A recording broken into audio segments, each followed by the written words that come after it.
Fala, Ana Campbell, como é que você está? Tudo bem, e você, Fugice? Como é que estão as coisas aí? Tudo em paz, tudo bem, graças a Deus. Enquanto a gente está com saúde, está tudo bem, né? A gente vai segurando as pontas. É verdade. Aí E em por Natal aí. vocês estão em quarentena também? Estamos em quarentena da pesada, né? A galera, assim, os hospitais estão começando a lotar as UTIs agora. Então a gente está aí com 80, 90% das UTIs ocupadas. Estamos em momento crítico de ficar em casa mesmo. É igual aqui no Rio, então. A gente só não tá ainda com o bloqueio total das estradas, né? Mas o resto tá fechado e o governo aqui não aceitou essa nova diretriz do governo de abrir salão, de abrir academia, né? Isso também tá fechado aqui. Que é basicamente farmácia e supermercados abertos. É a mesma coisa. A única coisa aqui que a gente tem é que as comunidades, né, as favelas, dizem, né, não sei, que elas não estão seguindo muito a questão da quarentena, né? Ainda tem muita aglomeração, isso é complicado. Mas vamos que vamos, né? Simbora. Vai dar certo. Vai dar certo. Não, e vai passar, né? A gente tem que ter paciência que vai passar. Paciência, fé em Deus, vai dar tudo certo. É. Você está fotografando em casa, pelo menos, sua filha? Ah, fotografar, minha filha, é algo que faz parte da minha rotina comum. Não é algo que mudou na quarentena. Eu tenho aqui uns 8 albinhos dela impressos aqui em casa, desde o parto dela até hoje. Você que Eu adoro fotografou o fotografar. parto? Eu fotografei o parto. Caraca, que emoção. Foi muito bom, experiência muito boa. E sempre que eu olho os álbuns eu me emociono muito, né? É impressionante. Ela tá com 3 aninhos e quantas fases ela já passou, quanto ela mudou, quanto cresce rápido, e a gente só percebe pelas fotos, porque a gente tá ali no dia a dia e não percebe a mudança. Quando você olha as fotos é impressionante. É verdade. A fotografia impressa é uma memória, acho que é a melhor memória que tem, né? Oh, aqui a Paula e o Fábio estão dizendo que o povo tá tudo louco no meio da rua. Eu acho que isso é coisa de brasileiro, viu? Eu acho que não é só no Rio, não. Eu não tinha visto os Todo lugar, comentários aqui. todo lugar. Mas Boa noite, galera. é como a Adriane falou, a gente tem que acreditar que vai melhorar, apesar dos doidos que não ajudam. Isso aí. Então, vamos começar, né? Fugiço, queria te agradecer muito, muito, muito por você aceitar o convite. A gente vai ter um papo aqui, falar sobre processo criativo. Eu sei que é um assunto que você gosta muito.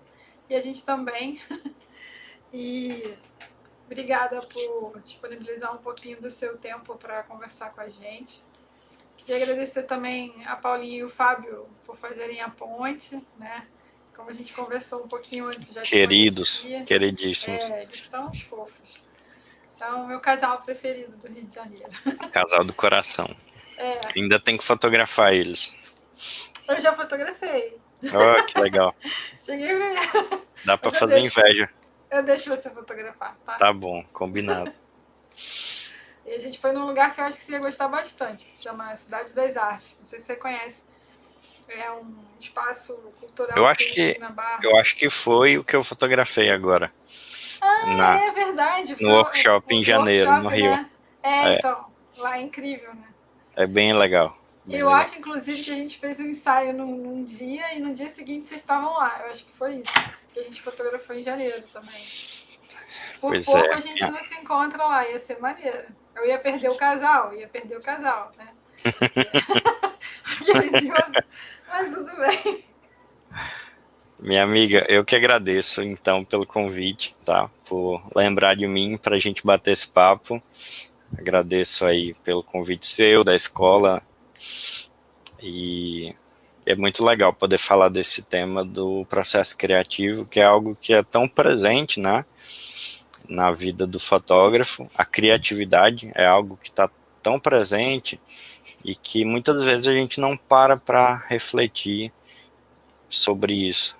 Eu acho legal a gente dedicar um tempo para honrar essa bendita que tanto nos ajuda. É verdade. Você sempre se achou uma pessoa criativa? Olha, eu sempre fui aquela criança muito avoada, muito do mundo da lua, desde muito pequeno.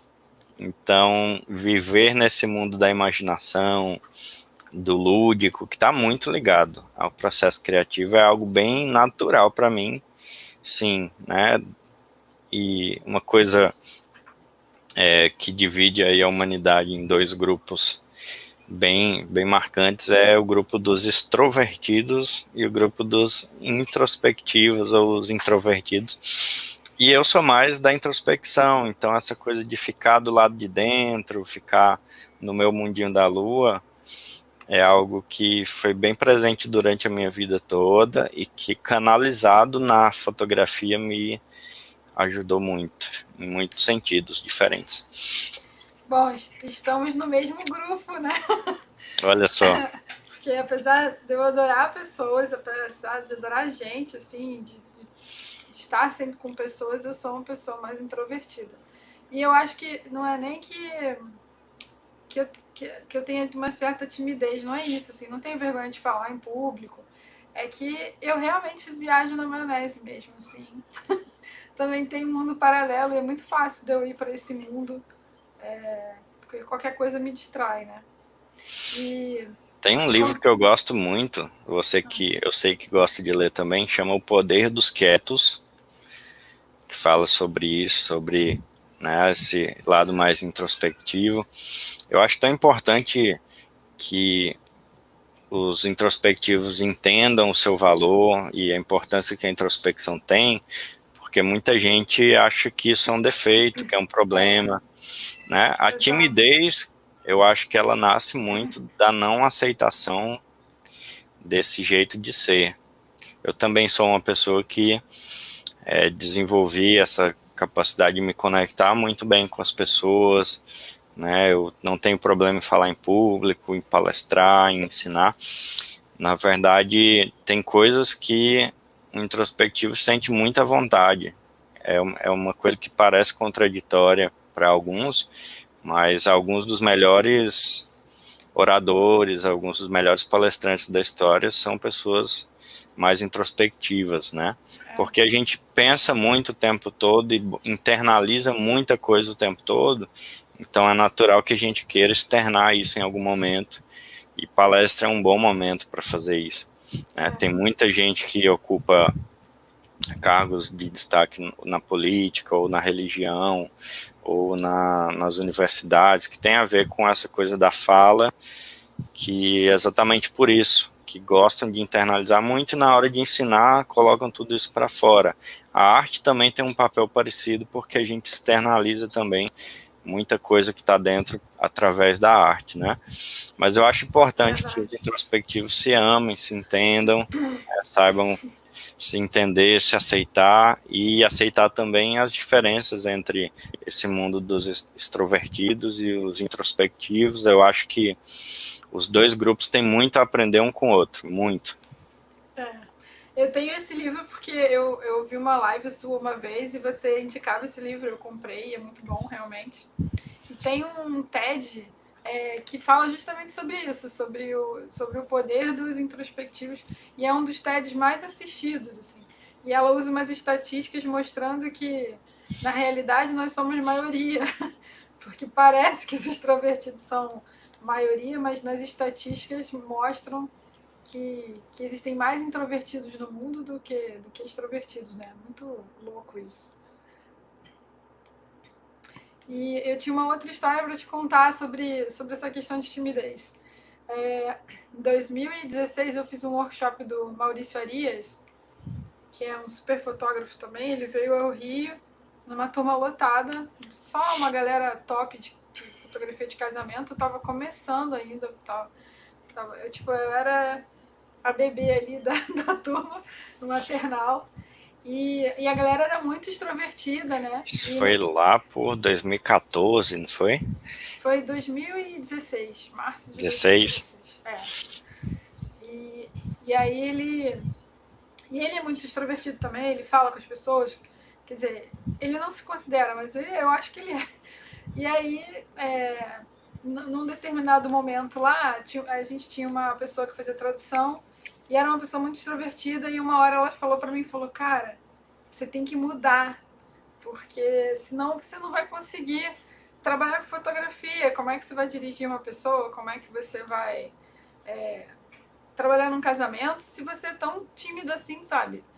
E aí aquilo me desesperou, que eu falei, ferrou, como é, como é que eu vou mudar, sabe? E aí eu olhando aquela galera toda, todo mundo já com prêmio, né, de fotografia, todo mundo já é muito reconhecido.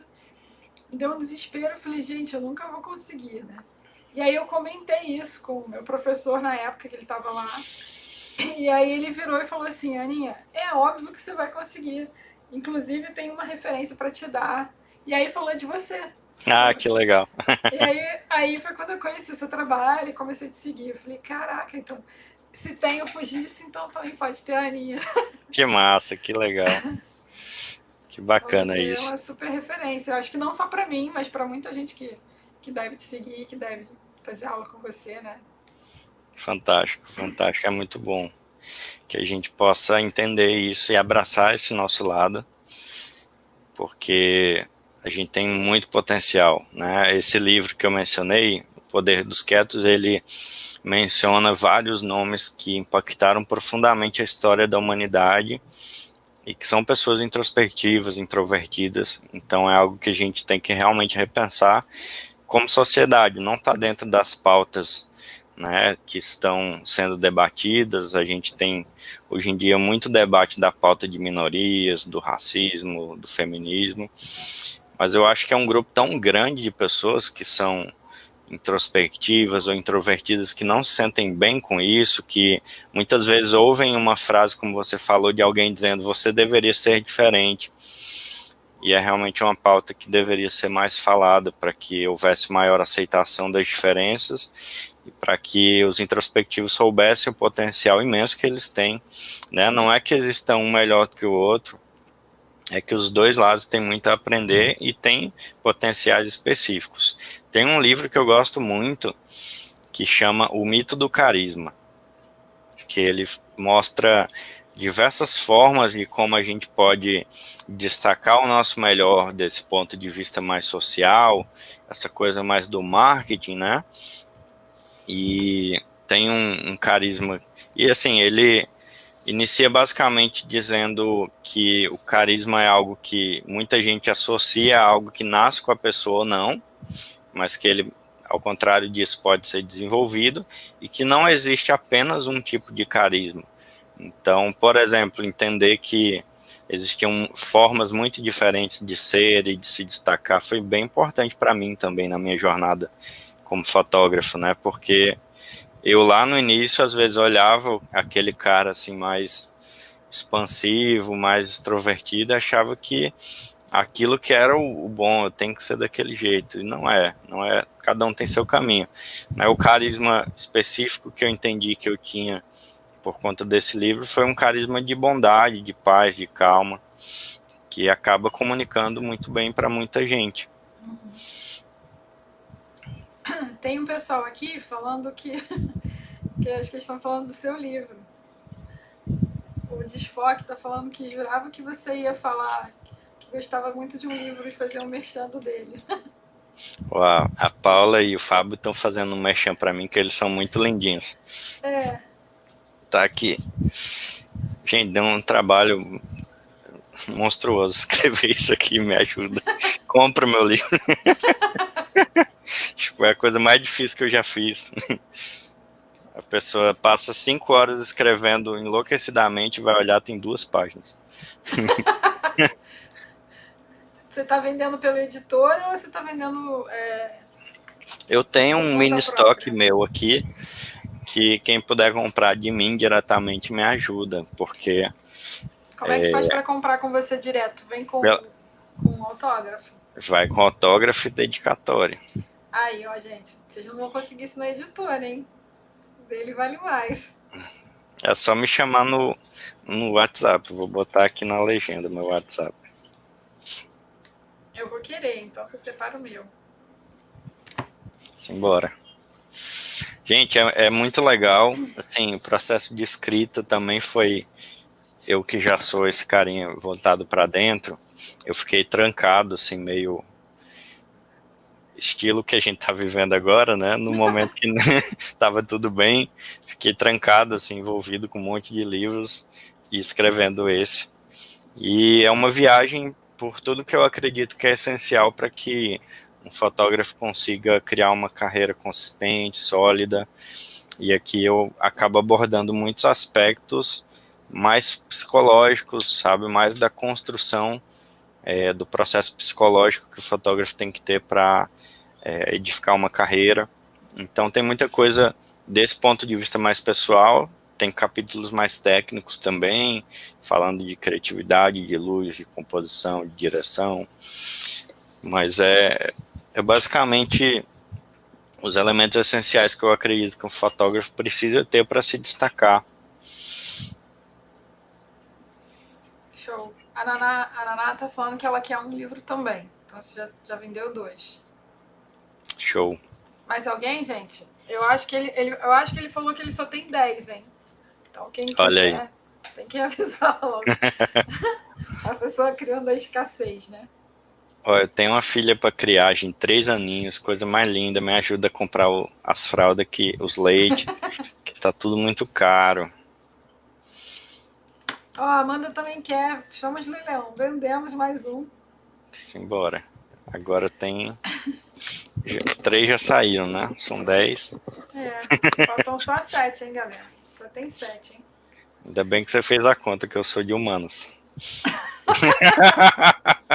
Não, até 10 eu consigo. Depois já vai complicar. Ai, o Lucas! O Lucas é um fofo. Também foi a Paulinha. Quer dizer, o Lucas que me apresentou para a Paulinha e para o Fábio.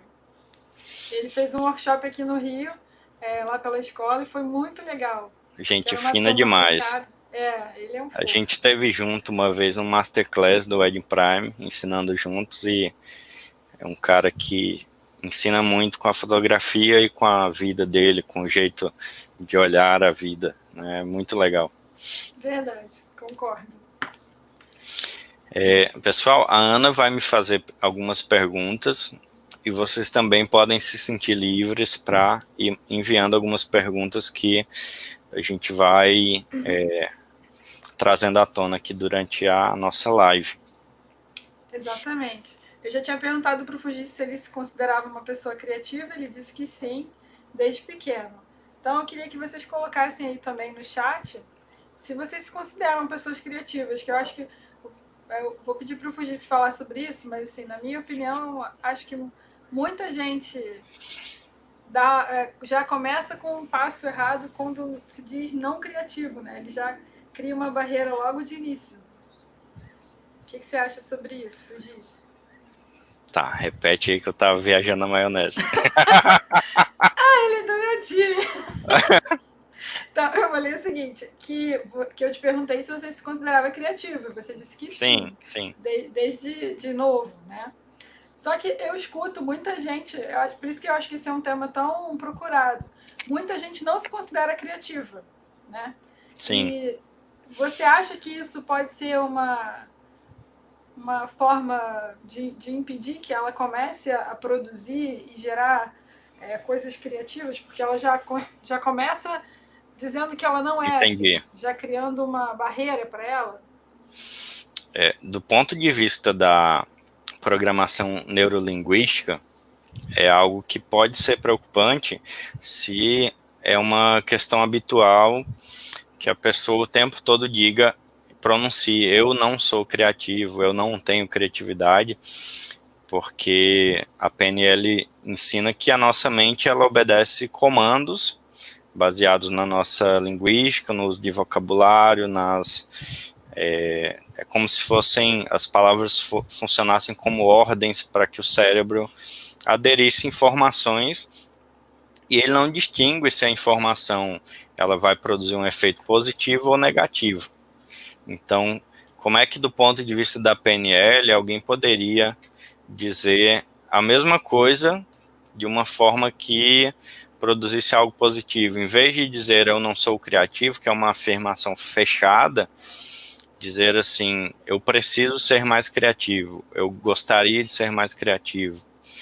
E aí você passa a falar de algo que é uma busca, você está transformando isso num comando mental de busca do cérebro para que isso aconteça. É como iniciar um processo. Se você o tempo todo menciona, vamos pegar um outro exemplo, se você, em vez de dizer assim, eu não gosto da luz da minha fotografia, você dizer, eu preciso melhorar a minha luz, o seu cérebro começa, de modo inconsciente, né, a começar a criar soluções, às vezes até no momento que você não está pensando nisso, você está dormindo, mas seu cérebro entendeu que aquilo é algo a ser solucionado. Então, nesse sentido, do modo como a gente traz essa informação para si mesmo, eu acho importante a gente tomar esse cuidado.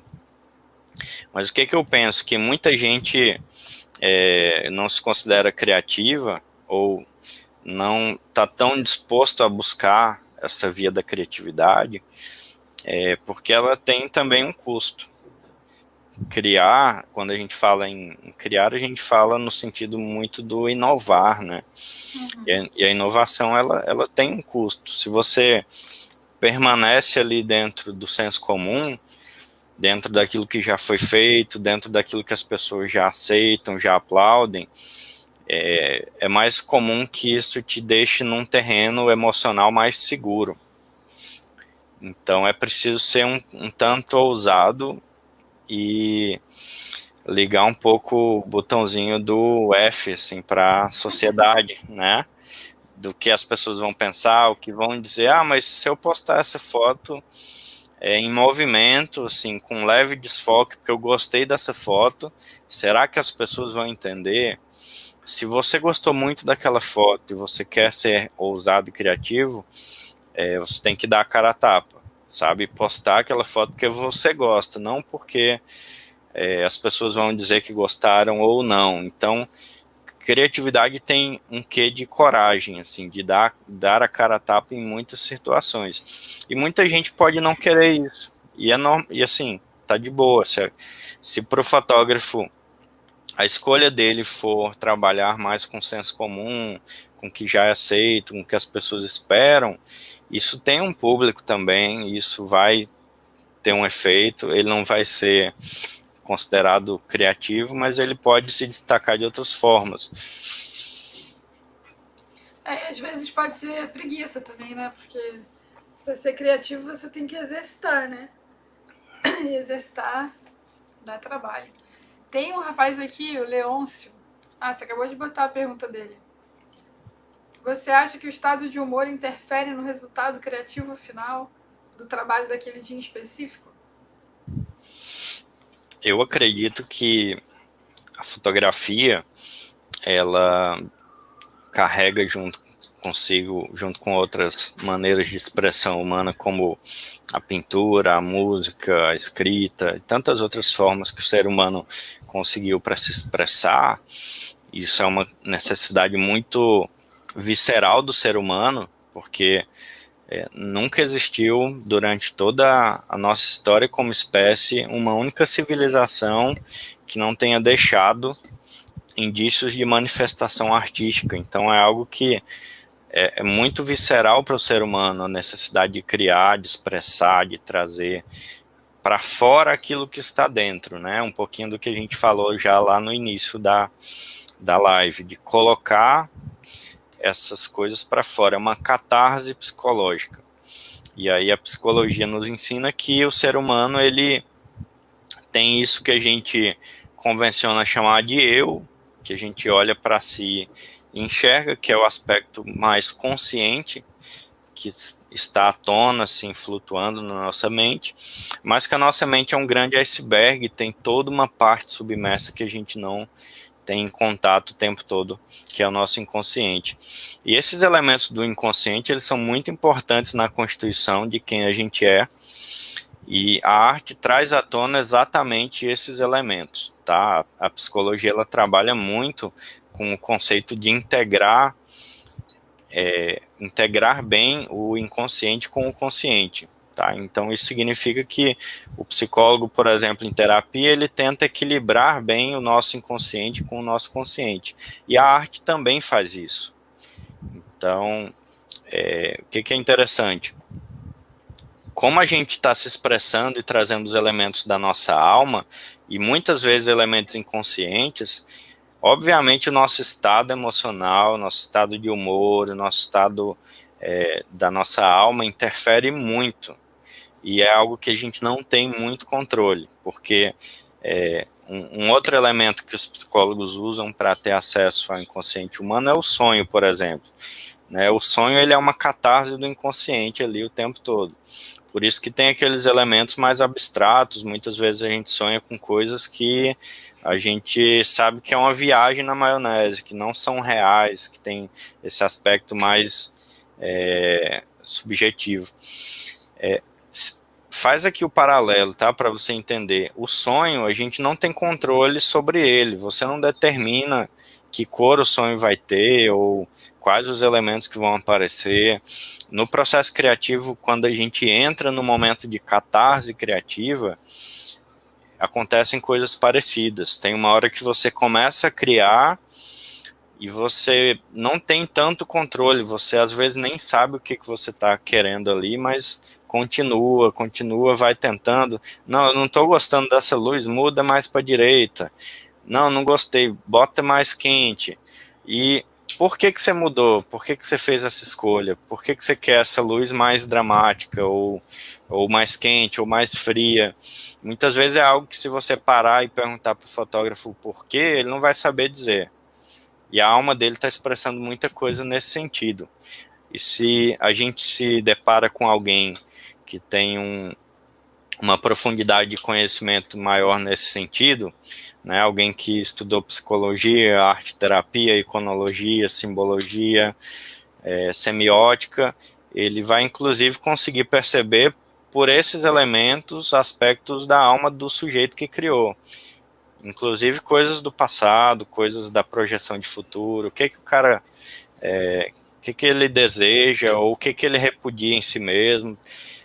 A arte, ela é sempre muito catártica, ela sempre fala muito sobre o autor, mais do que a gente imagina. A gente pensa que a frase, a fotografia comunica quem a gente é uma poesia bonitinha, não é. Isso é uma realidade muito concreta, científica, inclusive, porque na psicologia isso é estudado, isso são criados métodos para você ler uma fotografia, um quadro, uma escultura, um desenho, e tá tudo lá. Então, o seu estado de humor também está presente, mas não só isso. Tua infância está presente, quem você está presente, seus gostos estão presentes, o que você repudia está presente, e aquela famosa identificação do cliente com o seu trabalho vai muito além do que você imagina. Muitas vezes é porque ela se depara com coisas que ela acredita, coisas que ela gosta também, que você está expressando ali sem nem saber.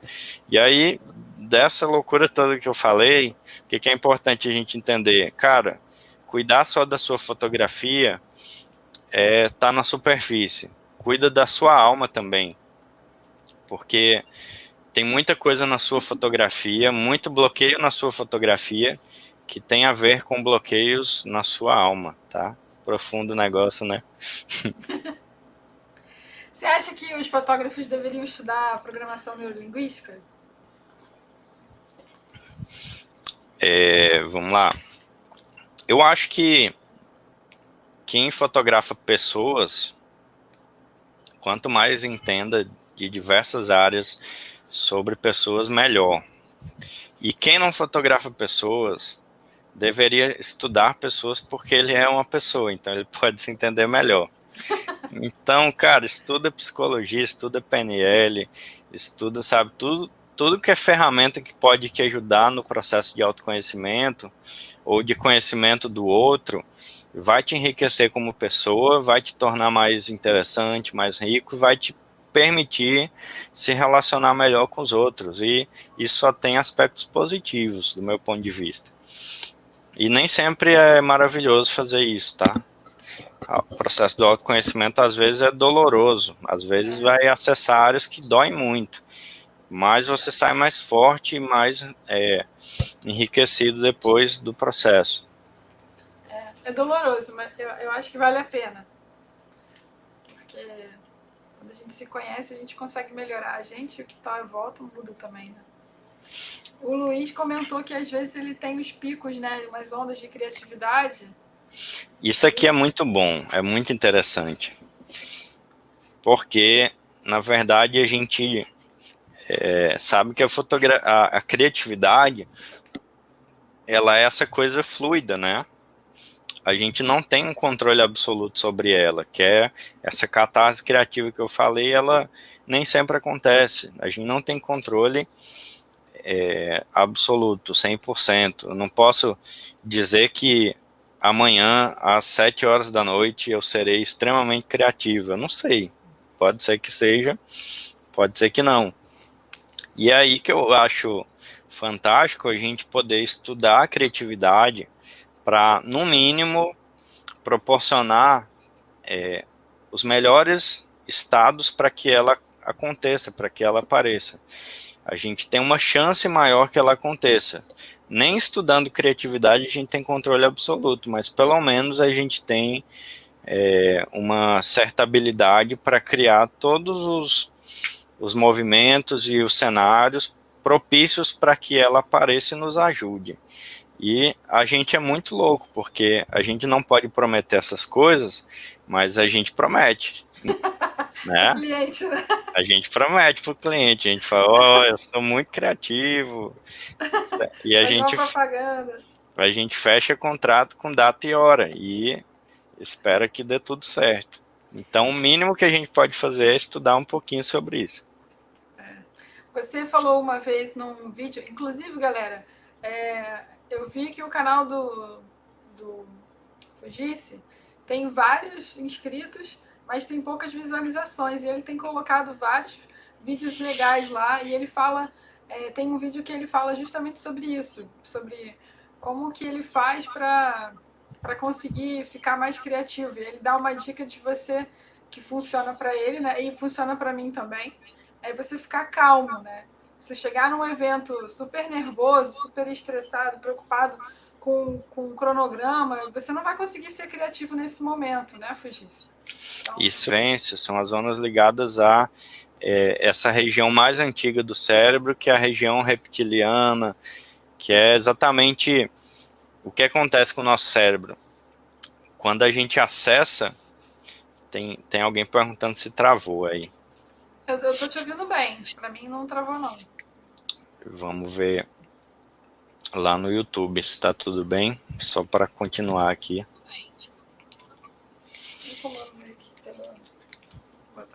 Pessoal, se está tudo bem aí, dá um ok para a gente continuar.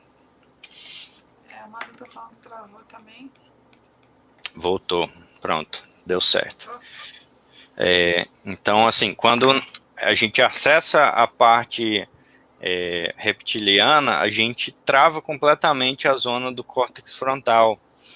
Então, fica praticamente impossível trazer à tona o melhor da nossa criatividade. Então, assim, a melhor coisa que a gente pode fazer dentro de um evento é ter controle emocional.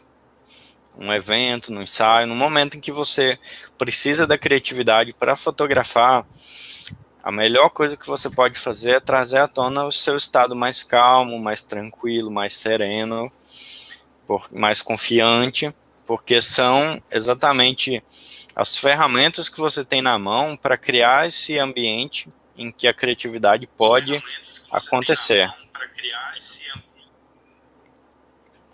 Vou tirar o áudio aqui. E quando a gente acessa a região reptiliana, é uma resposta muito antiga. É um instinto de sobrevivência mesmo. Quando a gente se estressa hoje, é por motivos. Pô, o cerimonial passou na frente na hora do beijo, alguma coisa assim, né? Mas o teu cérebro ele não distingue. Quando você acessa, é como se para ele você estivesse ali diante de um tigre, como seus antepassados, e você precisa de uma resposta de muita ansiedade, de muita adrenalina para que você possa brigar ou fugir. E isso não te ajuda dentro de um casamento, você não pode sair correndo. Às vezes dá vontade, né? Uma dúvida. Como é que você faz para ativar esse processo criativo? Você tem algum ritual? Você assiste algum filme? Escuta alguma música? O que você faz para relaxar, para começar o trabalho bem? Legal, excelente pergunta. Por aqui, em Natal, né, que é onde eu mais atuo, os casamentos geralmente eles começam no final da tarde e se desenvolvem até a madrugada. Então eu tenho basicamente a manhã em casa, um pedaço da tarde, né? Quando dá ali umas 2, 3 horas da tarde, eu me encaminho para o make-off da noiva. O que é muito importante para mim é o que acontece antes de eu me dirigir para esse casamento. Essa manhã, esse pedaço de tarde, ele é extremamente importante, tá? Tem uma coisa que a gente precisa entender que também é um dado científico, tem uma coisa chamada fadiga mental ou fadiga de decisão, tá? Que é o quê? O nosso cérebro, ele inicia o dia com, vamos dizer, como se fosse um celular com a bateria em 100%. A bateria está toda verdinha, toda cheinha. E ali você tem as melhores condições de raciocínio para tomar melhores decisões, para tomar decisões racionais, bem pensadas. E quanto mais decisões e coisas importantes você tem que lidar durante o dia, você vai gastando isso. Tá? E aí essa bateria vai se esvaindo, vai diminuindo. E se você começa a se expor diante de situações em que você precisa tomar decisões, mas que a sua bateria já está lá embaixo, você vai começar a tomar decisões piores. E é isso que acontece na fadiga de decisão. Para dar um exemplo, caras aí do Vale do Silício, como o falecido Steve Jobs ou o dono do Facebook, né, o Zuckerberg, eles levam isso tão a sério que eles vestem sempre a mesma roupa todo dia para não ter que escolher e gastar um pouco desse potencial de decisão. Tá? Tem caras que tomam o mesmo café da manhã todo dia para não ter que escolher o que vão comer. Então eles levam muito a sério essa questão, muito a sério. E a galera está dizendo que travou de novo. A Cláudia falou que travou. Mas eu tô olhando aqui no... Eu botei o YouTube aqui no celular. Aqui continua, não sei se tem delay também. Tá, eu tava com o Wi-Fi ligado, vou desativar, fica direto no cabo, se for minha conexão vai ficar melhor aqui. A galera dá ok pra gente voltar. Quando alguém der ok. Tá falando, Amanda, o pessoal tá falando que tá ok. Paulinha, Fábio, Amanda falou que tá normal. Beleza, então assim, vou prosseguir. Quando a gente dedica esse início do dia como uma preparação já nesse sentido da paz, da serenidade, de não lidar com coisas que exijam decisão, eu não marco atendimento, eu não vou marcar para resolver problema, sabe? Eu vou ficar em casa fazendo o que eu gosto, descansando, relaxando corpo e mente, para na hora de sair para o casamento, eu ter o melhor da minha bateria em 100%, ou 90%, pelo menos bateria lá em cima, para que eu tome boas decisões durante o casamento, que é uma coisa que muita gente não entende. Às vezes o cara passa o dia se estressando ali, resolvendo problemas, sai para o casamento e não sabe por que ele passa o casamento inteiro perdendo momentos, tomando decisões ruins, tendo problema com os outros fornecedores, porque ele já gastou toda essa bateria antes. Bem legal. Eu desligo o celular quando eu chego no evento, só ligo de novo na hora de ir embora. Eu tenho medo de receber uma notícia ruim.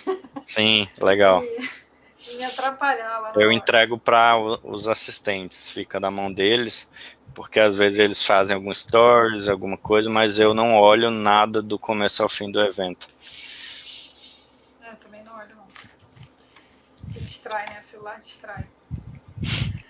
O que você faz e indica assim... Tem uns comentários muito criativos aqui, ó. Tem essa pessoa é criativa. Você conhece ele? Esse desfoque manual é sinistro, como diz aqui no Rio. Eu não sei, pela foto eu não tô reconhecendo, pode ser que eu conheça. Ele já fez vários comentários de você, eu achei que era teu amigo. Assim. Fala aí, qual é o seu nome, cara? Seu nome não é desfoque, né? Sua mãe era fotógrafa e registrou desfoque manual da Silva. Ele perguntou se loucura pode ser considerado criatividade. É uma boa pergunta, é uma pergunta difícil. Tem um filme chamado Nise da Silveira, A Loucura da Coragem, eu acho o nome. Que é uma história de uma psiquiatra que trabalhava com pessoas consideradas loucas na época dela, as pessoas eram basicamente trancadas em manicômios e era louco e acabou, né? E ela introduz a ideia de trazer a arte para dentro do manicômio que ela trabalhava e passa a tratar aquelas pessoas com respeito e fazê-las pintar as suas catarses e todo mundo começou a entrar num processo de muito mais sanidade ali dentro, porque colocou, né, cada um ali colocou muito dos seus problemas ali dentro da arte e conseguiu com isso trazer para si uma maior sanidade. Isso é algo bem presente na história da arte, com muitos pintores que a gente admira. Eu tenho aqui um quadro que foi presente do Alê, uma réplica pintada do quadro O Grito de Munch, e Munch existem muitas evidências que Munch era esquizofrênico, e ele canalizava, né, essa esquizofrenia para a arte, e com isso conseguia lidar com a sociedade de uma maneira um pouco mais sã. A Paulinha e o Fábio colocaram aqui o nome do filme, Nise, O Coração da Loucura. Legal.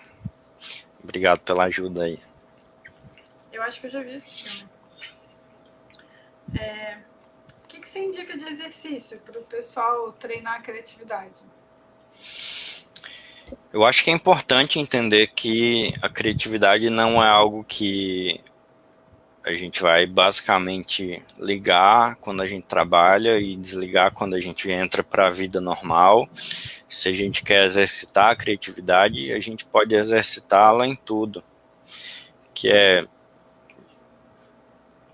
basicamente assim, quantas pessoas você conhece que vão conversar com você e o que elas têm para conversar é: oi, bom dia, o dia tá quente hoje, né?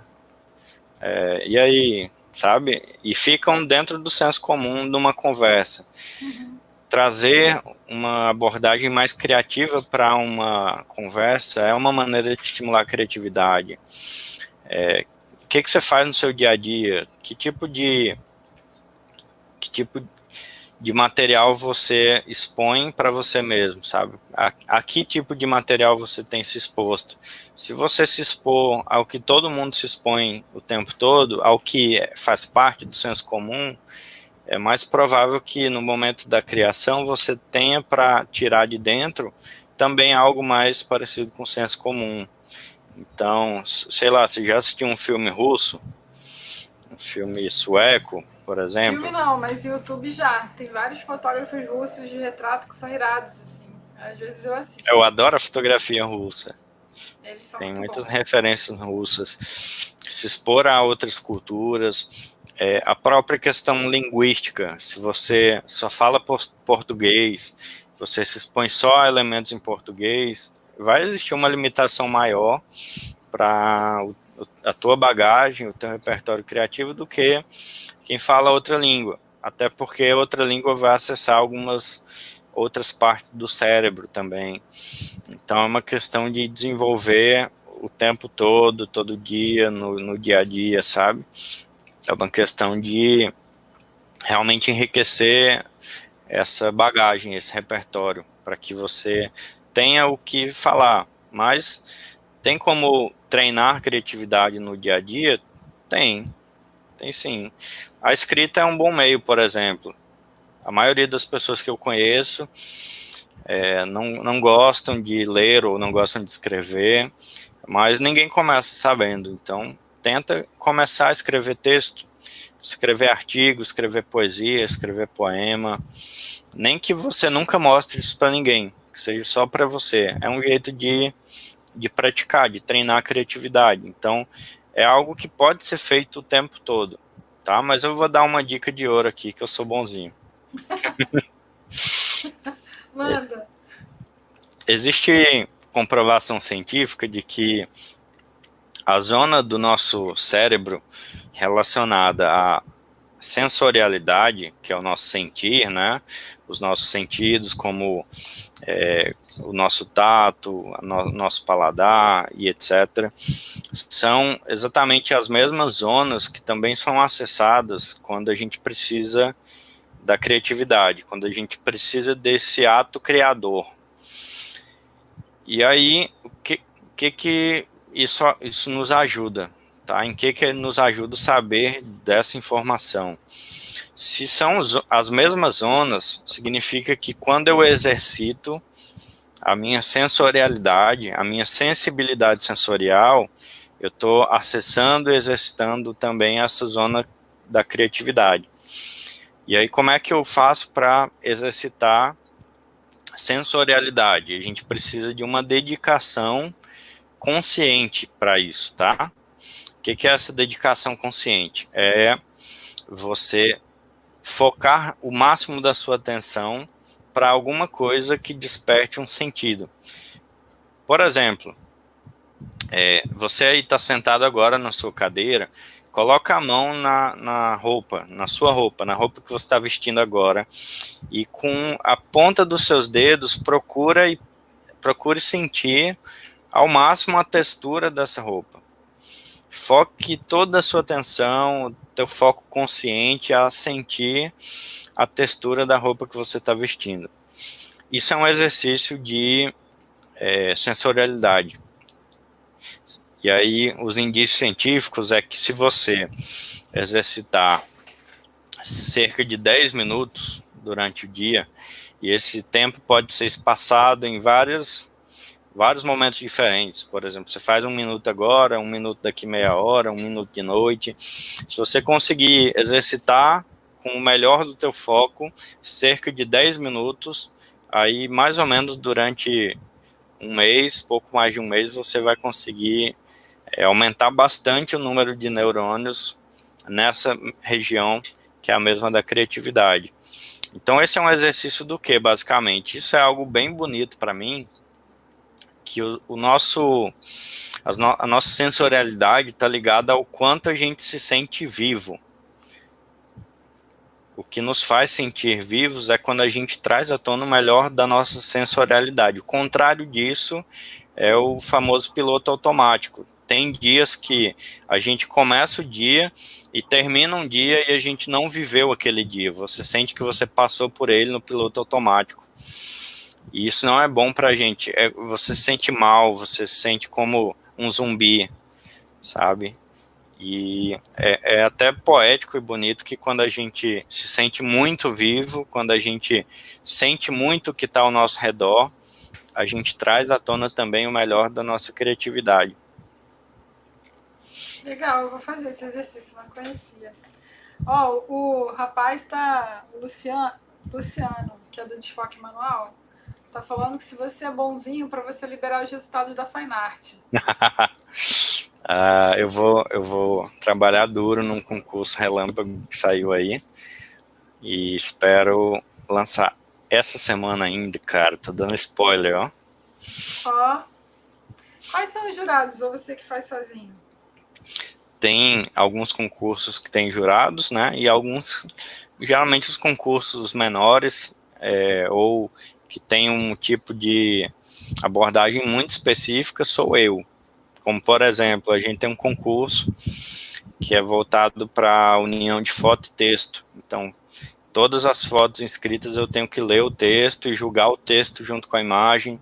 É um concurso bem trabalhoso de julgar e que eu gosto muito. E geralmente o jurado sou eu, né? Mas os concursos de casamento geralmente tem um júri internacional e os concursos de família, de debutante, geralmente tem um time de jurados. Legal. Vou fazer uma pergunta aqui para o pessoal, se todo mundo que está aqui participa de alguma associação ou da Inspiration ou de alguma outra, se está acostumado a concorrer. Eu acho legal. Vou fazer o merchan aqui, botar o site da Fine Art.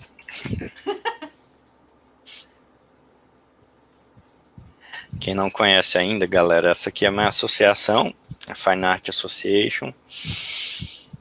A gente tem como base o aprendizado criativo por meio de concursos.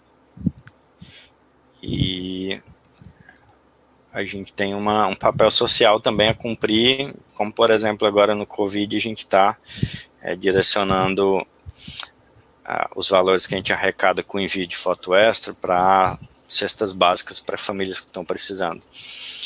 Tem muita outra coisa, tem transparência, a gente abre relatório de votos, então você pode usar as notas para estudar que foto sua foi melhor ou não, e tudo é feito com muito carinho, e vocês têm acesso direto a mim o tempo todo, tá? Para tirar uma dúvida.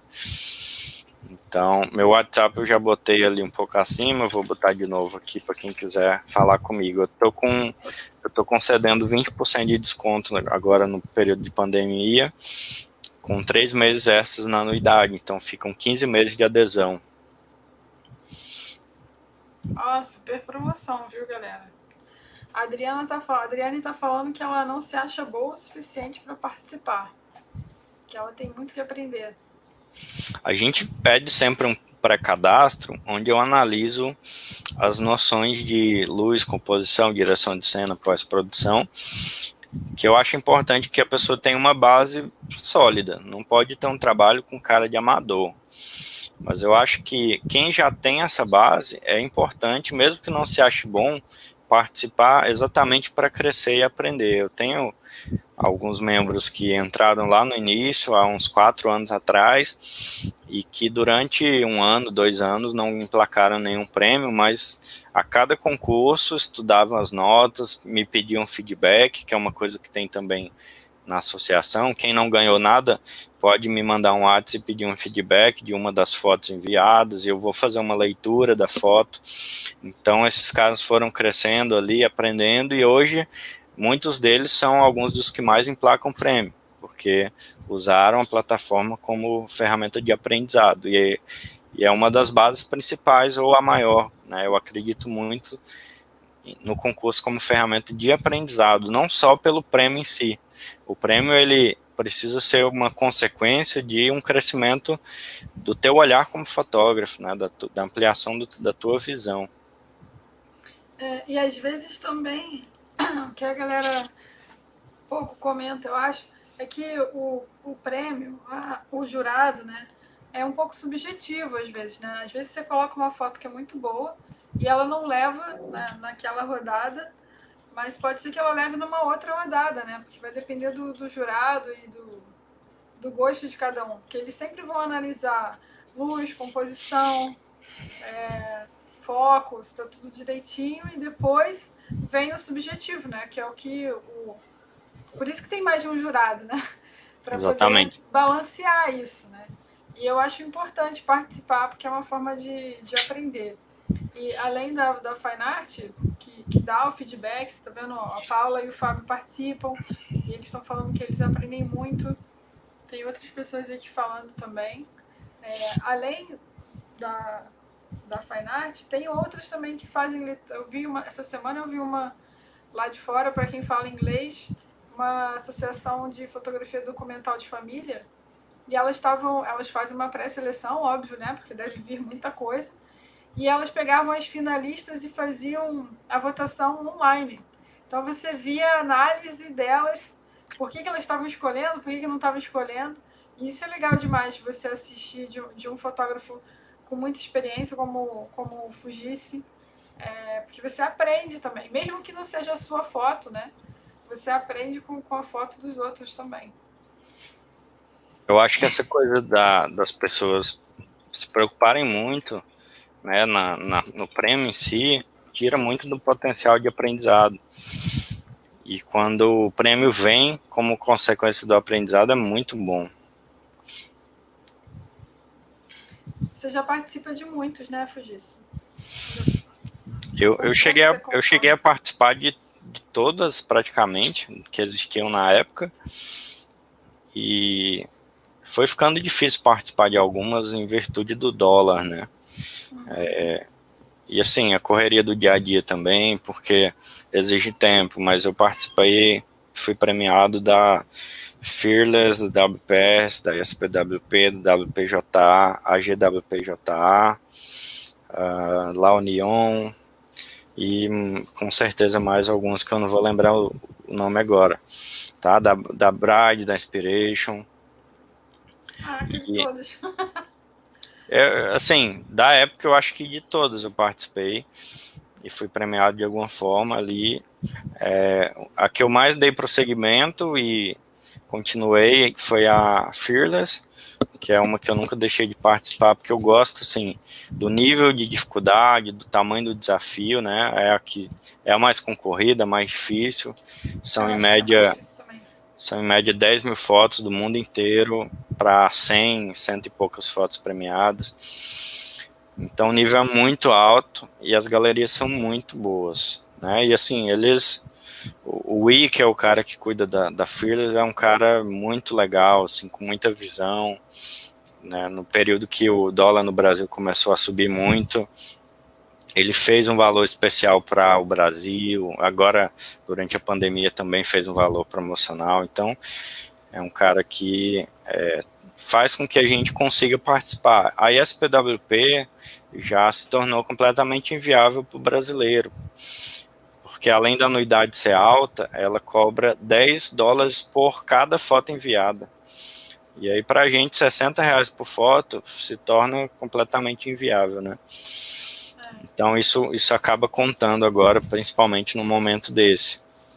E aí é uma das vantagens do pessoal participar de associações nacionais que cobram em real também. Porque nesse momento o dólar vai pesar muito nas escolhas de todo mundo. E agora você tem também os concursos para família, né? Para retrato, que eu vi. Isso. A gente tem várias categorias diferentes, né? A gente aborda família, debutante, formatura.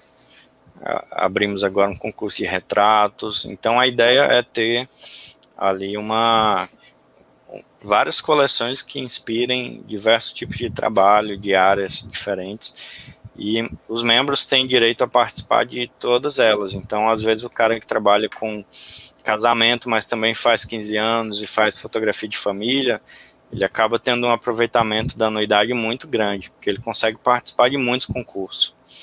É verdade. A Paula e o Fábio estão falando que esses valores, eu acredito que sejam os valores lá de fora, né? Estão acabando com o processo criativo deles. Acessa o estresse, né? Não ajuda. Acessa o cérebro reptiliano. Com certeza.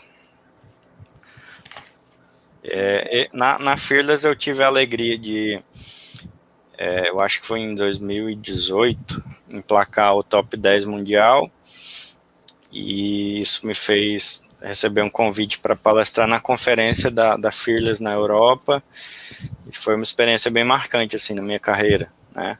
É algo que muita gente que é hater de concurso olha e fala, mas o cara ganha o que com isso? E não sabe o quanto as experiências vão se abrindo ali, às vezes muitas portas que são abertas por conta das premiações, e para mim né? Essa de ir palestrar na Europa com tudo pago ali, conhecer caras que eu admiro muito na fotografia, aprender com eles, foi uma experiência sensacional e só aconteceu por conta dessa minha participação na associação. Eu acho que quem procura autoridade no mercado, quem tem o sonho de palestrar um dia, precisa investir em concurso, porque isso te dá uma visibilidade muito grande. Conta muito, né? O pessoal às vezes me pergunta assim, quem que indicou para palestrar no Ed Brasil? Falei, acho que foi Jesus, cara, não sei. Não faço ideia. Porque eu não conheço ninguém, assim, que eu saiba que tenha feito um QI, assim, tem que botar a fugir. As coisas vão acontecendo, né? E você, quando vai se tornando conhecido de alguma forma, e premiação é um meio, dentro do meio fotográfico, tudo pode acontecer. Você não sabe até onde vai, você não tem controle. Se você, de certa forma, passa a ser reconhecido como referência, você não sabe até onde isso vai te levar ou em que experiências você vai se meter. Às vezes são boas, às vezes são ruins. Você já palestrou várias vezes no Ed ou só uma vez? Porque eu assisti uma palestra sua, que foi no ano passado, e a galera era no palco principal e o pessoal tava assim, tinha vários fãs lá. Que massa. Eu palestrei pela primeira vez em 2017. Palestrei exatamente sobre processo criativo, né? O nome da palestra era Os Princípios da Vida Criativa. E em 2018 eu estava no Masterclass, né, ensinando. Em 2019 palestrei novamente no palco e fiz o lançamento do meu livro pela editora Foto. Se alguém ainda não sabe, a editora que lançou o livro é a mesma que organiza o Ed. Então a gente passou o ano todo ali preparando o lançamento do livro para ele ser lançado dentro do Ed Brasil, ali na minha palestra, né? E aí passei o resto do evento inteiro autografando o livro e não assisti a palestra de ninguém. Eu fui lá falar com você, eu lembro. Mas você comentou um negócio muito legal. As editoras que geralmente abriam, que geravam esses congressos, né? E, tanto que a revista Fox tem a Feira Fotografar, a editora Foto tem o Edging, o Photo Week tinha uma outra editora, a iFoto, eu acho. Geralmente os congressos vinham das editoras, né? exatamente. Depois que os fotógrafos começaram a pensar em investir, e hoje em dia já tem outros congressos que são organizados por fotógrafos. Tem muito congresso organizado por encadernadora também hoje em dia. É verdade, né? GoImage faz, mas acho que são menores, né? Os eventos. São os maiores, os pioneiros vieram das editoras, realmente. Fugice. Os comentários do Desfoque Manual são muito bons, do Luciano. Sonho um pulo, que nem o Japa, já estaria. Isso é porque tem um vídeo meu que é eu pulando do chão pro palco. Isso da época que eu, na juventude, fazia parkour, aí, às vezes eu ainda arrisco umas doideiras dessa. Fazia o quê? Fugice. Parkour, que é um esporte que você usa as plataformas urbanas para fazer saltos ousados, subir em coisas. Tá. Caraca, não tem aqui no Brasil. Hoje em dia eu não tenho também, mas eu acho que eu estraguei nessa época. Aqui no Brasil o povo conhece mais o Partoba, né? Você já viu aqueles vídeos do Partoba? É uma zoeira com o parkour. Não conheço. Mas tá vendo como é que a gente já aprende várias coisas na live, como eu disse. A gente tá falando de parkour, né? Que loucura. Olha o que faz parte do meu repertório, né? Olha a loucura. E, cara, eu muitas vezes consegui foto porque eu subi em palco num pulo para pegar alguma foto de cima para baixo do casal. E eu tava olhando, eu ia até te perguntar isso, no seu canal, você coloca muito vídeo dos casamentos que você fez, né? E aí tinha um vídeo de casamento que eu vi que tinha muita foto de cima para baixo.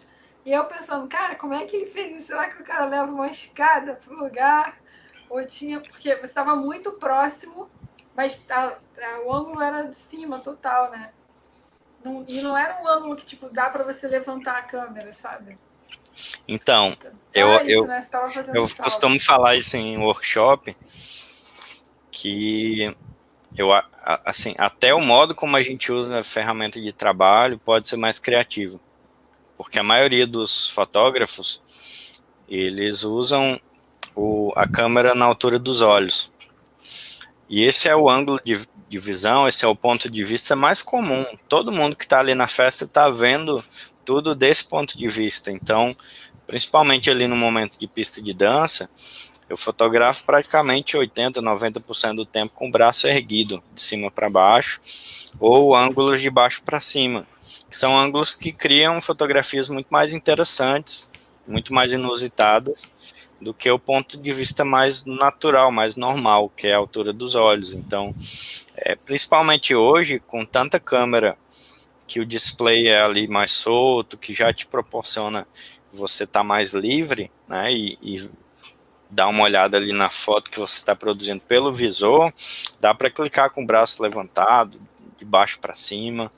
Eu clico assim, cliquei muitos anos no instinto mesmo, ali aprendendo como o ângulo da minha mão ia produzindo as imagens. Uhum.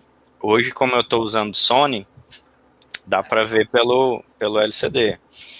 Mas assim, se você botar uma câmera sem LCD na minha mão retrátil ali, dá para fazer de boa. Muito legal. Estão perguntando aqui, como é que o Luiz perguntou. O Luiz é professor da escola, tá? Ele é super fotógrafo também. Tá perguntando como é que tá a criatividade na quarentena. Cara, minha criatividade tá indo pra cozinha, cara. Eu fazia muitos anos que eu não cozinhava, muitos anos, e voltei a cozinhar, tô aqui inventando todo dia no fogão agora. Isso é o quê? Tipo, sobrou uma batata e uma carne do almoço, em vez de esquentar, eu invento um outro prato, boto queijo, boto no forno, vira uma lasanha muito louca, e aí a gente vai exercitando a criatividade na cozinha. Mas assim, é como eu disse, no dia a dia a gente sempre pode achar alguma coisa para ser criativo. E o aprendizado também é uma coisa que amplia a nossa mente, né? Eu fui aprender a editar vídeo. Iniciei um canal no YouTube, fui aprender a editar. É uma coisa que eu queria fazer há muito tempo, trazer um pouco do educacional mais para o mundo online. E estou começando, engatinhando. O canal tem pouco tempo que eu comecei a colocar vídeo. Quem puder chegar junto, se inscrever, assistir, agradeço bastante. Divulgar para os amigos. Eu assisti vários, super indico, hein? Estão muito legais. E eu ia te perguntar, inclusive, como é que você coloca as músicas? Você usa músicas de direito. Como é que é? Direito liberado lá? Que eu vi que você coloca as músicas nos clipes lá da fotografia de casamento e você sobe os vídeos no YouTube, né? Luciano, a foto da mamona, eu tava em cima de uma espécie de torre de madeira. Tava muito alto ali. Ali era um terreno baldio, terreno abandonado. Aí eu fui responder essa, esqueci a da Ana agora. Tá. Eu perguntei como é que você. Onde que você pesquisa as músicas? Ah, Você usava. lembrei. Eu uso a plataforma do Smart Slides, que é da mesma empresa que desenvolve o Smart Ah, Albums, tá. que é mais conhecido, né? E ele já tem Já tem as músicas uma lá. playlist Eu lá uso de também. música, e aí você tem direito de usar. Eu teve um ensaio que eu fiz, que o casal era fã de Game of Thrones, e foi num castelo, um ensaio e tal. Eu tentei fazer com a música, né? a de abertura de Game of Thrones, e assim que eu botei na rede social, o vídeo é bloqueado, né? Não vai, não rola. Você consegue subir só no Vimeo. Vimeo é do YouTube também, mas eles não controlam, não sei porquê. Antes de você responder essa pergunta da Paula e do Fábio, eu posso falar aquilo que a gente conversou antes de começar a live? Pode sim. Daquele projeto para 2021? Diga aí. Gente, quem perdeu o workshop do Fugice, que foi feito agora em janeiro desse ano aqui no Rio, vai poder fazer em 2021 aqui no Rio. Então, se você não é do Rio, vale a pena vir visitar. É uma cidade linda. O próprio Fugice falou que ama os cenários daqui. Então, vocês vão passear, ainda encontrar com o Fugice e ainda ter um workshop maravilhoso. Acho que não tem coisa melhor, né? Cara, o Rio é lindo demais. O workshop ele dura 3 dias, então a galera tem que ir, assim, muito disposta, tem muito conteúdo. A gente fica até onde a turma não dorme, então, assim, vai de 8h30 da manhã até onde vocês aguentam. Tem muito conteúdo, muito. E lá na escola a gente tem umas caminhas, entendeu? Então a galera que não aguentar pode deitar. Dá um cochilo, né? Tem. Não é uma rede, né? Não é um negócio super legal, assim, mas tem caminhas. A Ju tá falando que tá dentro, é isso aí, Ju. Simbora. Eu perguntei porque o não a gente já tem, né? E eu sou dessas. E aí eu Fugice topou. Eu falei, caraca. Simbora, vamos fazer acontecer, vai ser legal. A gente inicia o ano de 2021 com um novo gás aí para fazer diferença.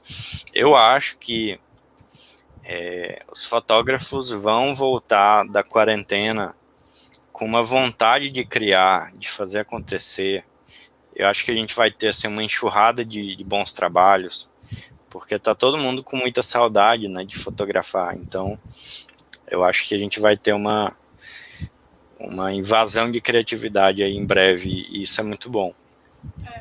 A galera aqui tá pedindo para fazer em São Paulo. Então, a escola tem a sede no Rio, mas a gente tem um espaço em São Paulo também. Então, se vocês tiverem interesse, eu faço Rio e São Paulo com Fugice de boa. Pronto. A gente faz agora, um seguido da outra. Fechou então. Fechou. Ponte Rio, São Paulo. Tinha uma pessoa que estava perguntando um negócio do concorrente da Smart, eu perdi aqui na... Fernanda, qual o nome do concorrente da Smart? Do Smart Slide? Não sei. Você sabe? Não faço ideia, sei não. O Smart Slide que ele está falando é a mesma plataforma do Smart Album, né? É a Pixelu, a marca. Exatamente. E você tem como pagar um pacote que inclua os dois, né? Ou contratar individualmente o serviço do Smart Slides. Exato. Galera, são 8h20. Eu sou muito chata com esse negócio de horário, porque ele já disponibilizou um tempo pra gente aqui, foi muito legal. E eu queria perguntar para vocês se têm mais alguma dúvida. Mande perguntas. Mandem perguntas, vamos aproveitar. Ana, como é que foi a abertura da escola? Como é que você... como é que foi essa coisa de abrir a escola? O que te motivou? Como é que foi o início? Então, foi assim. Foi uma loucura, mas... Eu fiz curso de formação na escola de imagem, não é segredo para ninguém, né? Eu fiz um ano lá. Eu já estudava fotografia há um tempo, já tinha feito vários cursos numa outra escola do Rio, que infelizmente fechou agora nesse período de crise, algumas escolas fecharam. E aí eu terminei o curso, e era naquela época do Photo Elite, do Photo Family, que o Vinícius fazia no Rio. Ele alternava entre Rio e BH, né? Porque a matriz é em BH. E eu tinha comprado para o Photo Family, mas eu queria assistir o Photo Elite. E eu trabalhava com outra coisa. Eu era gerente de projetos, minha formação em análise de sistemas, em TI, né? Mas o meu sonho era viver da fotografia, trabalhar com fotografia. Só que eu vim de uma família que a minha mãe não acreditava nisso, ela tinha uma crença, e aí sabe como é que é a PNL, né? Ela tinha uma crença de que fotografia não dava dinheiro. Então eu lembro quando eu era criança que eu falava que eu ia ser fotógrafa, ela dizia, não, não vai não. Então eu cresci com isso e acabei indo fazer faculdade, outra coisa. E aí, mais velho, eu falei, cara, eu vou estudar fotografia agora que que eu sou independente, que eu posso pagar minhas contas, né? Pro meu prazer. Só que acho que quando você começa a estudar fotografia, ou quando você começa a estudar qualquer coisa que você gosta, aquilo vai tomando conta de você, né? E chegou uma hora que eu falei, gente, eu quero muito viver disso. Assim, só de falar de fotografia, os meus olhos brilhavam muito. E aí eu conversei em casa com meu marido. Primeiro ele achou que eu tava brincando, depois ele achou que eu tava louca, e depois ele... Foram as fases. Depois ele teve certeza. E aí depois ele aceitou. Falou, tá, tudo bem, não vai ter jeito. É isso que ela quer mesmo. E aí eu comecei a me planejar para mudar para fotografia. E aí estava fazendo coaching com um fotógrafo para me preparar para a questão de negócio, de marketing, de como montar todo... Né, porque a gente aprende no curso técnico, fotografia técnica, né? Com luz, composição, flash, fotografia de casamento, produto e tal, mas você não... A gente tinha um módulo de marketing, mas era muito curto, assim, para você começar do zero, assim. E uma pessoa introspectiva, eu tinha muita dificuldade para vendas, né? E aí eu fui fazer esse coaching, e aí na época eu fiz o Photo Family, fui mandada embora da empresa que eu trabalhava, fiquei desempregada. Falei, putz, não tenho dinheiro para pagar o Photo Elite. E o Photo Elite era o que trazia os fotógrafos internacionais, que era a galera que eu seguia, que eu era muito fã, né? E aí eu fui pedir na escola se eu podia entrar como voluntária, porque eles estavam chamando alguns voluntários para trabalhar na organização. Consegui entrar, e aí foi irado, assim, porque aí foi quando eu conheci você, o Ale me apresentou várias pessoas, tinha, assim, muitos fotógrafos, a galera de casamento, eu acho, hoje em dia menos, assim, mas naquela época o pessoal da área de casamento era muito mais técnico e já tinha muito mais experiência no mercado do que a galera de fotografia de família, né? Por causa, acho que talvez da responsabilidade que sempre se deu para o evento, né? E aí nesse evento o Vinícius, que era o dono da escola, me viu trabalhando e aí me chamou para conversar. E no segundo dia, eu falei assim, putz, fiz alguma caca, né? Aí já cheguei pedindo desculpa. Falei, cara, desculpa, eu não sei se eu fiz alguma coisa, porque eu tava muito encantada com tudo, então eu ia sempre falar com as pessoas e oferecer ajuda para alguma coisa, e eu achei que eu tava, talvez ele achasse que eu tava sendo muito invasiva, né? E aí ele falou assim, não, desculpa do quê? Eu gosto de trabalhar com gente que tem brilho nos olhos, e eu gostei do seu jeito de trabalhar. A gente tá com uma vaga na escola e eu queria saber se você gostaria de trabalhar lá. Aí eu, caraca, claro que eu quero, né? Tipo, trabalhar com os professores que me deram aula, que eu era tão fã, assim. É óbvio que eu aceitei. E veio numa época, assim, muito... Logo depois que eu fui demitida, né? Então fazia todo sentido. E aí eu comecei a trabalhar na escola e aí o coordenador da escola saiu e o Vinícius me convidou para assumir a coordenação da escola. E aí eu fiquei 2 anos e meio lá na coordenação e foi uma super experiência para mim. Foi lá que a minha fotografia elevou muito, assim, que melhorou muito, porque eu vivenciava fotografia 24 horas, sabe? Além de assistir as aulas para acompanhar as turmas. Uma imersão monstruosa, né? Uma imersão bizarra. E o Luiz, que está aqui, a gente se conheceu nesse evento, porque ele fala francês fluente, ele fez a tradução do Alain Laboile, eu vou falar o nome dele errado, ele vai brigar comigo, porque eu sempre falo a pronúncia errada. Mas vocês sabem quem é, né? Aquele fotógrafo fera de fotografia de família. E a gente se conheceu lá nesse evento, e o Luiz era professor da escola, a gente acabou ficando muito amigo. Depois ele me treinou para dar aula, porque a gente tinha muita demanda de turma. E aí eu comecei a dar aula, e eu sou professora de formação, fiz magistério, técnico, né? Então eu já gostava de dar aula e de falar de um tema que eu gostava muito, né? Era muito maravilhoso. E aí, em 2017, o Vinícius falou que ia fechar a unidade, anunciou que ia fechar a unidade aqui do Rio, que ele queria concentrar mais os esforços lá em BH. E aí eu fiquei um pouco desesperada, porque eu me sentia um pouco responsável pelos professores também, e tinha alguns professores que só viviam das aulas da escola, né? Então eles iam ficar desempregados, e eu sei como é isso. E aí a gente conversando um dia, eu falei, cara, o que vocês acham de abrir uma escola? E aí eles toparam, e aí eu abri. Foi assim, foi porque a escola do Vinícius fechou. Tem quanto tempo? Cara, vai fazer 2 anos agora em agosto. Esse nome, Brownie 41. Então, esse nome foi uma ideia do Luiz, que tá aqui na live também, porque a Brownie foi uma das primeiras câmeras da Kodak de larga divulgação, assim, de democratização da fotografia. E a nossa ideia é democratizar a fotografia, é levar a fotografia para todo mundo.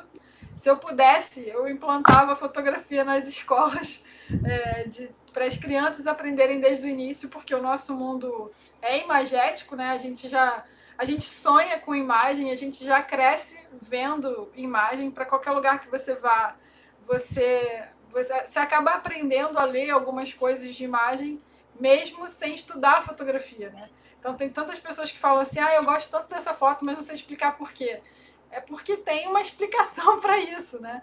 Então eu acho que todo mundo deveria estudar fotografia, porque a gente vive nesse mundo de imagens. Você vai precisar usar isso para sua vida, né? Então a ideia do Brownie era isso.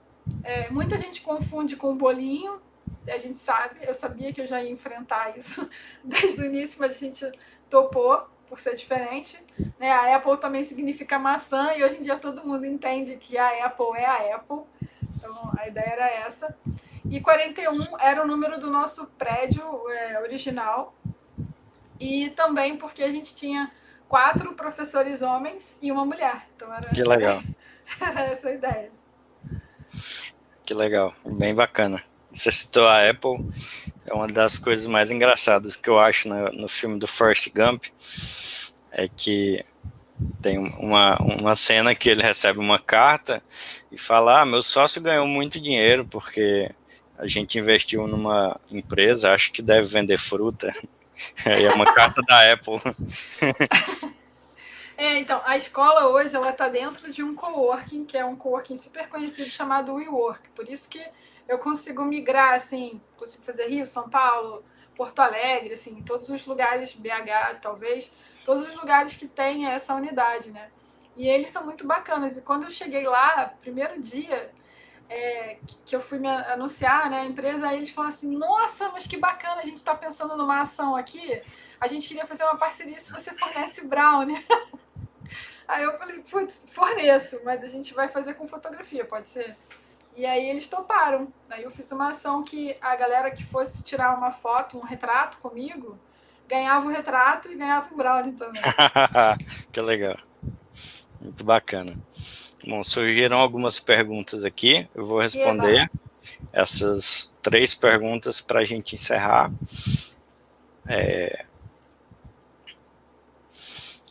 Eu não tenho formação universitária. O que acontece, cara? Eu me apaixonei por uma pessoa ardentemente com 14 para 15 anos de idade, que eu tinha conhecido na internet. Uma pessoa que morava em Natal, eu morava em Goiânia. É a sua esposa? É minha esposa hoje. 3.000 quilômetros de distância, eu com 15 anos, oficialmente liso, né? E eu pensar, meu Deus, o que eu vou fazer da minha vida agora? E eu comecei a trabalhar, e trabalhava o ano todo para juntar uma grana para viajar para o Natal, 1 ou 2 vezes por ano. E aí a gente foi namorando à distância por e-mail, messenger, carta, o que podia. Quando eu completei 18 anos, eu fiz uma viagem para o Japão e passei cerca de 2 anos lá trabalhando, e foi o meu primeiro contato com a fotografia profissional, porque eu conheci um fotógrafo que era fotojornalista da Folha de São Paulo, comecei a ter aulas com ele e aprender a parte da fotografia mais técnica, dominar a câmera no modo manual, aquela coisa bem básica, mas extremamente necessária, né? Você fala japonês, então? Choto Nihongo ga hanashimasu desu yo. Caraca, me xingou agora.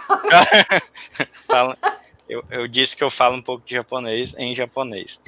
Você sabe que o Clício vai para o Japão direto, né? Porque eles adoram brasileiro. Para dar aula lá. É bacana, se ele quiser me levar junto, revisito lá o país. Aí morei por 2 anos lá, juntei uma grana, porque eu queria morar em Natal e precisava ter alguma base financeira para não passar fome, né? E aí, em 2009, início de 2009, cheguei em Natal. No final de 2009 me casei. E em 2010 eu comecei a trabalhar com fotografia de uma maneira bem despretensiosa. Eu tinha um trabalho, trabalhava como consultor técnico da Honda, com motos, tudo a ver com fotografia, né? E fotografava no final de semana, editava de noite e fui conciliando as duas coisas durante um tempo. Chegou um momento que a fotografia me pediu mais tempo, eu larguei o emprego. E a minha meta, cara, era sustentar, assim, meu casamento. Tinha acabado de casar, tirado a minha esposa da casa dela, queria dar um mínimo de conforto, né, para minha esposa. A gente sempre teve sonho de ter filho. E a gente começou a desenvolver a empresa juntos. Minha esposa é extremamente competente em gestão, com a parte assim mais de exatas, né, que eu sou muito ruim. Então ela sempre cuidou dos contratos, do dinheiro, dessa parte mais organizacional da empresa, e isso me ajudou muito, porque eu sempre pude ficar mais focado na parte da fotografia em si. E ela me dava uma ajuda muito grande nessa parte da empresa. E aí a gente foi construindo aos poucos, né? Assim, tudo foi uma grande surpresa para mim. Eu nunca sonhei me tornar palestrante, nunca sonhei escrever um livro de fotografia, nunca sonhei criar uma associação nacional, que agora está presente em vários outros países também. Enfim, tudo isso foi acontecendo de maneira natural e eu fui aceitando aquilo que eu senti que era o momento. E eu dei muitos nãos, porque eu não me senti pronto também. Eu acho que a gente tem que fazer aquilo que nos traz paz. E as coisas foram acontecendo. E aí, no meio dessa loucura toda, eu não tive tempo de fazer graduação. Eu estou decidido a fazer uma graduação de psicologia ano que vem, iniciar, junto com a minha esposa também. Eu e ela vamos estudar. Ela é formada em fisioterapia, e ela vai voltar a estudar e eu vou, pela primeira vez, participar de uma faculdade. Até hoje eu só entrei em faculdade para dar aula. Volta e meia me chamam para dar aula para turma de fotografia, propaganda, marketing, enfim, alguma coisa assim. Agora eu vou entrar para estudar. Muito legal. Muito linda a sua história. Obrigado. Aliás, no Ed, quando você fez a declaração para sua esposa, eu e uma galera choramos, né? Eu falei, gente, que maldade que ele fez. Ela é o amor da minha vida, eu sabia disso desde muito novo. Continuo me apaixonando por ela todos os dias. Eu tô com 31. Faz mais da metade da minha vida que a gente tá junto. E assim, cada dia é uma descoberta nova de amor, de respeito, de carinho. E agora com a nossa filha, né, a gente tá vivenciando todo um momento novo de sermos pais, de ressignificar nossas infâncias, de proporcionar para nossa filha um ambiente de amor, de acolhimento, e tem sido maravilhoso. Que lindo. Tá, mas assim, sendo bem sincero para você, eu vou cursar psicologia porque eu gosto muito, mas para mim diploma não significa nada. Tudo que eu sei foi como autodidata, estudando ou aprendendo com grandes mestres que dominam o que eu queria aprender. A PNL tem um conceito que é a modelagem, né? Você modelar quem você enxerga que tem maestria numa área. Então eu acho que é muito mais importante você saber de verdade uma coisa do que ter um diploma só por ter. Então é válido fazer faculdade quando você quer aprender de fato. Se é uma coisa que você está fazendo porque seu pai espera de você, né? A Ana compartilhou um pouco disso aqui. Ou porque você acha que tem que ter um diploma, sinceramente, acho que hoje, principalmente hoje em dia, não faz muita diferença. Sobre planos para workshop online, tenho sim. Minha meta é iniciar a gravação disso junto com um amigo que vai fazer, vai estruturar esse curso junto comigo, não vai ser só meu. E a gente deve começar nas próximas semanas e passar a gravar intensamente aí e tá vendendo esse produto lá para o início do próximo ano. A ideia é, eu acho que todo o ensino de fotografia ele é muito fragmentado por aí, e a gente quer estruturar bem tudo que um fotógrafo precisa do zero até construir uma carreira sólida. Essa é a ideia do online. E tem uma outra pergunta que eu achei muito boa, cara, muito boa mesmo. O processo de autoconhecimento, ele te proporciona saber lidar melhor com muitas áreas da vida. E eu, por exemplo, quando ia em alguns congressos e via alguém dirigir no palco enlouquecidamente, olhava e dizia, não, eu não tenho condição de fazer isso. Eu nunca vou ser um bom diretor se ser diretor é botar o povo para rolar no chão, como esse cara está fazendo. Né? E à medida que eu fui me conhecendo, entendendo, abraçando o meu lado mais introspectivo, eu também entendi que isso tinha que chegar até o meu modo de fotografar. Então, o modo como eu ilumino fala de mim, o modo como eu componho fala de mim, o modo como eu dirijo fala de mim, e eu acho que hoje em dia eu tenho muito mais interesse na direção em criar um ambiente onde o casal, o fotografado, se sinta à vontade para expressar quem ele é, do que provocar ele o tempo todo a alguma coisa só para conseguir uma boa foto. Não sei se deu para entender, mas assim, eu me preocupo muito mais que a pessoa esteja à vontade e que, se ela for mais tímida, mais na dela, e os sorrisos forem muito sutis, que seja sutil na foto. Não preciso fabricar e inventar uma gargalhada, sabe, se ela não é desse jeito. E se a pessoa for de gargalhada, que ela se sinta à vontade para, durante todo o processo fotográfico, gargalhar, e eu vou seguir junto. Então, hoje a minha preocupação na direção é mais voltada a deixar a pessoa expressar quem ela é e ter mais do fotografado do que de mim.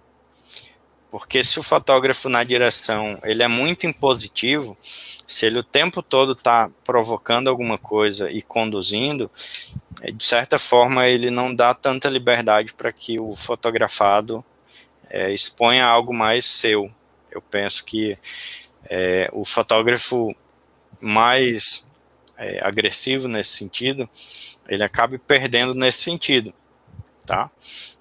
Então a minha fotografia a minha direção é como eu, é calma, é serena, é tranquila e é voltada a aceitar quem está diante de mim, que é uma coisa que eu trago na minha vida pessoal. Eu não busco olhar para as pessoas com olhar de julgamento, mas sim de acolher e entender por que a pessoa é como é. E a minha direção é do mesmo jeito, tá? Fugice, queria fazer uma última pergunta. Na verdade, é um merchan, porque eu acho que poucas pessoas conhecem.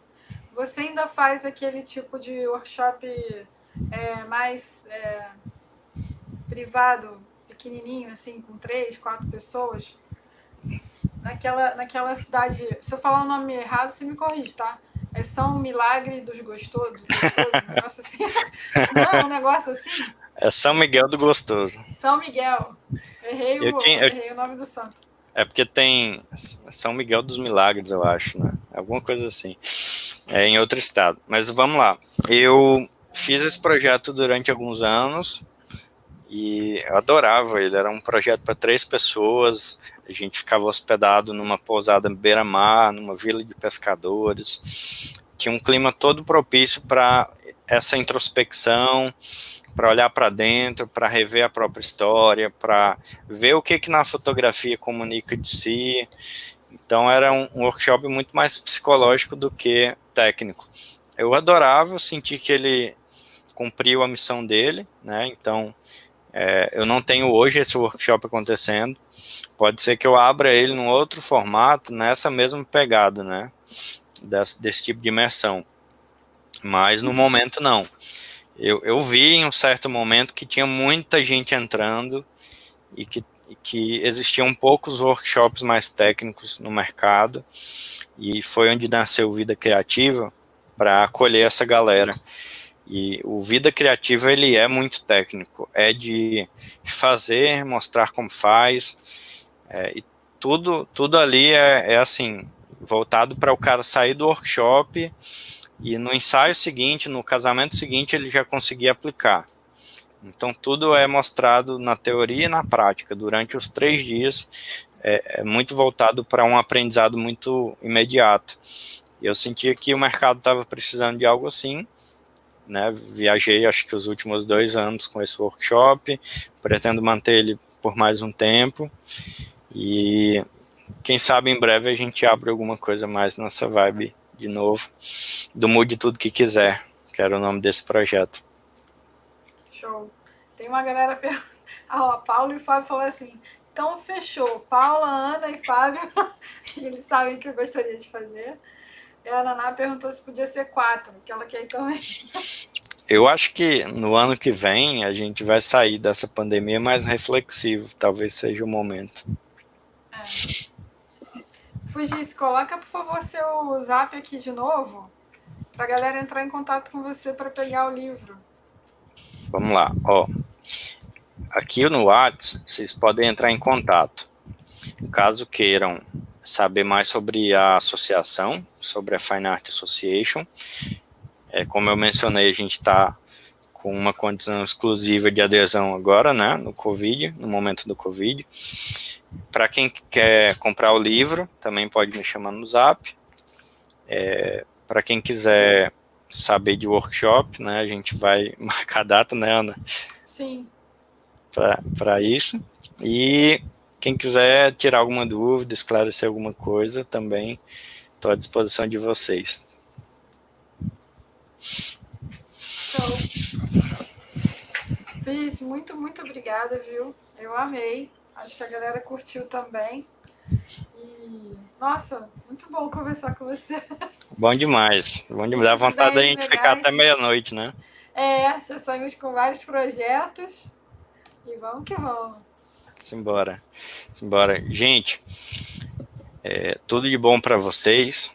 Se cuidem. Quem pode ficar em casa, fique em casa. Quem tem que sair, tome as precauções, se cuide. Espero que tenha sido um tempo de aprendizado para vocês, tem sido para mim. Aqui em casa a gente passou a olhar as coisas com muito mais cuidado, assim, de olhar e dizer, caramba, a gente diminuiu pela metade o nosso custo de vida de uma hora para outra e a vida continua boa, sabe? Um dos aprendizados tem sido que a gente pode viver bem com muito menos do que a gente vinha gastando. Isso permite a gente ter uma vida mais equilibrada, de repente estruturar melhor as finanças, os investimentos, trabalhar menos, e toda uma meta de vida que eu tenho de ter uma vida mais simples, pode ser ainda mais. Eu sempre vivi alguns degraus abaixo do que eu ganhei, e agora eu vejo que posso viver alguns degraus ainda mais baixos e viver bem, viver feliz, viver em paz, e que dá para dedicar mais tempo de qualidade para os que a gente ama também, sabe? Então, espero que vocês estejam usando aí esse tempo de quarentena para repensar a vida de vocês, como eu tenho repensado, porque eu acredito que tudo na vida serve para que a gente possa aprender alguma coisa e sair da situação um pouco melhor, desenvolver um pouco mais o ser humano que há em nós. E olhando para tudo isso, tem muitas lições que a gente pode aprender. Perfeito. Tá bom? Seria Então, um fechamento melhor. beijo no coração de todo mundo. Beijo, Aninha, galera. muito obrigado pelo convite e espero que a gente agradeço. marque outra aí para conversar mais. Opa, vamos, com certeza. Tá bom?